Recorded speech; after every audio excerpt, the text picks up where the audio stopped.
అందరికీ నమస్తే. Welcome back to Nellore వారి ఇంటి రుచులు.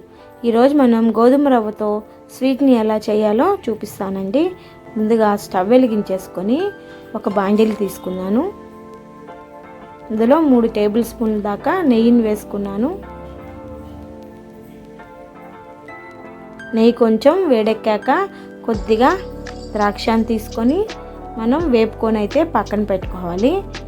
ఫ్లేమ్ని మీడియం పెట్టుకొని వేపుకోండి. అప్పుడే ఈ ద్రాక్ష గోల్డ్ కలర్లో వేగుతుంది, లేదు అంటే నల్లగా మాడిపోతుంది. వేపేసుకున్న పక్కన పెట్టుకుందాం. ఇప్పుడు ఇందులోనే కొద్దిగా జీడిపప్పు పలుకులను వేసుకొని ఫ్రై చేసుకోవాలి. చాలా ఈజీగా అయిపోతుందండి ఈ గోధుమ రవ్వతో స్వీట్ అనేది. టేస్ట్ కూడా చాలా బాగా వస్తుంది.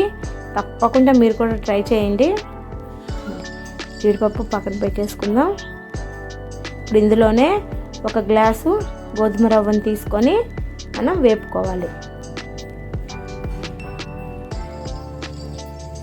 ఈ కార్తీక మాసంలో ఇలా నైవేద్యంగా పెట్టొచ్చండి దేవుడికి. మనం చేసుకుంటే తొందరగా కూడా అయిపోతుంది మనకి ఇంట్లో. ఇలా గోధుమ రవ్వని వేపేసుకున్నాం కదా. ఇప్పుడు ఇందులోనే 1 గ్లాసు గోధుమ రవ్వకి 4 గ్లాసుల వరకు నీళ్ళని తీసుకున్నాను నేను. పక్కా ఈ కొలతలతో అయితే చేయండి, మీకు చాలా బాగా వస్తుందండి. వీటిని ఉడికించుకోవాలి. నీళ్ళన్నీ దగ్గరికి పడేదాకా మనం ఈ రవ్వనైతే ఉడికించేసుకుందాం.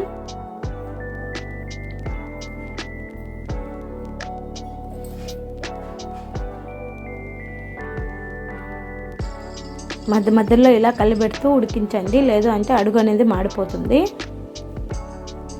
నీళ్ళని దగ్గరకు వచ్చేసింది కదా. ఇప్పుడు ఇందులోనే 1 గ్లాస్ దాకా బెల్లంని తీసుకున్నాను.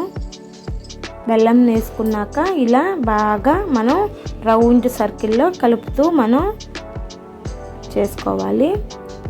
అప్పుడే బెల్లం అంతా మనకి అడుగంటకుండా మనకి స్వీట్ అనేది బాగా వస్తుంది.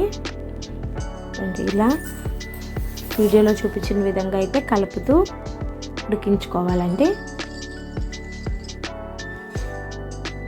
2 నిమిషాలు మనం మగ్గించుకుందాం.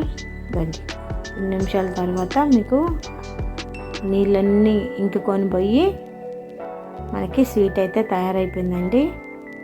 చాలా ఈజీగా చేసేసుకోవచ్చు.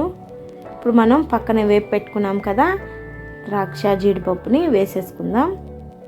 అలాగే 2 ఎలాచీని నేను ఇలా నలిపేసి వేసుకున్నానండి. ఎలాచీ ఫ్లేవరు ఈ స్వీట్కి బాగుంటుంది, ఖచ్చితంగా వేసుకోండి. అంతే అండి, గోధుమ రవ్వ స్వీట్ అయితే మనకి ఈజీగా రెడీ అయిపోయింది. మీరు కూడా తప్పకుండా ట్రై చేసి ఎలా వచ్చిందో మాకు కామెంట్లో తెలియచేయండి. మరిన్ని రెసిపీస్ కోసం మా ఛానల్ని లైక్ చేయండి, షేర్ చేయండి, సబ్స్క్రైబ్ చేయండి. మనం సర్వ్ చేసేసుకుందాం. Thank you.